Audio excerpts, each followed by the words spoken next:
All right, so today we are getting pretty technical with a piece of hardware that solves a very specific and frustrating problem. Hmm. We're looking at the NTI ST-C5USB2VT. Now, on the spec sheet, it's called a transparent USB extender with dual VGA video. But after digging into the NTI docs, the real story here is about, architectural freedom.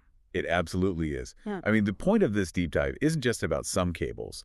It's really about how professional setups manage to physically separate the delicate, expensive computer from the actual user interface. Running someone is actually working. Exactly. It's all about security and, frankly, durability. Right. And we all know that feeling, the frustrating physics of a standard USB cable. You get, what, maybe 10, 15 feet out and the signal just dies. You're tethered. Yeah, you're stuck. But looking at these specs, NTI isn't using some weird proprietary cable. They're using the CT5, EC6, CT7 stuff that's probably already in your walls. And that's the smart play. By using standard network cable, they're pushing that range, massively. With a good Cat6a or CAN-CIVIC cable, you can get a USB 1.1 signal up to 200 feet. 200 feet. And even for the heavier stuff, USB 2.0, you're still getting a solid 150 feet over standard CKT5e. Okay, so I want to dig into that word they use, transparent. Because usually when you start extending things this far, you start worrying about drivers, latency, the OS getting confused. Does the computer even know it's pushing data through 200 feet of network cable? No. And that's the whole magic of it. Transparent is exactly the right word. Yeah. There's zero software overhead.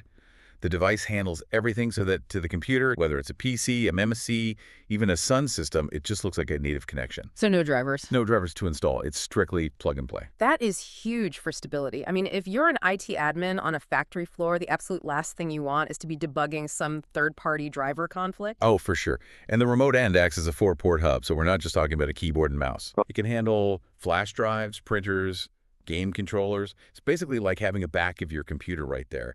But the transparency is especially key for things like touchscreens. Ah, I saw that. Yeah, the data sheet specifically mentions compatibility with some industrial touch monitors, and those things can be so finicky. Because the connection is transparent, the touch data just works. No jitter, no lag. Okay, but let's think about a real-world problem. You've got the computer in a locked server room 200 feet away. A user at a kiosk calls you up, "My screen's black." What do? You can't see what they're seeing. And that is the exact pain point that the dual VGA feature solves. It's so clever. The main transmitter unit back in the server room with you has its own local video port. So you can have a monitor right there at the rack. Exactly. So while you're pushing video at, say, 2048 by 1936 to the remote user, you have a perfect mirror of it right there with you. You know instantly if the whole system crashed or if it's just their monitor that's dead. That's brilliant.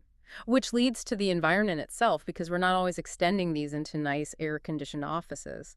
I noticed the specs mention an industrial version. Oh, yeah. This is where the hardware really separates itself from, consumer tech.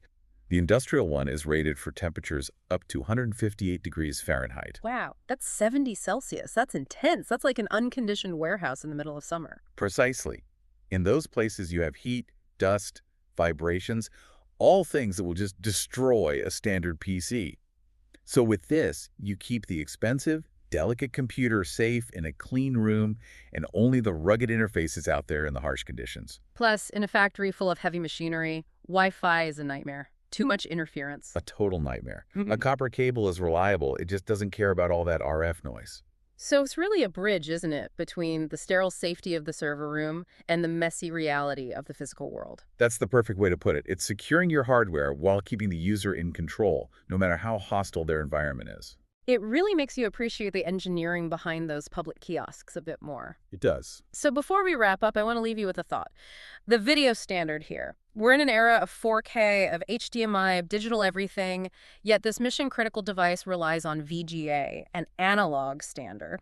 Why do you think these high-stakes industries still trust legacy analog tech over fragile digital handshakes when failure just isn't an option? That's a fascinating contradiction to think about, isn't it? Sometimes the oldest tech is just the most robust. Something to mull over. Thanks for exploring this deep dive with us.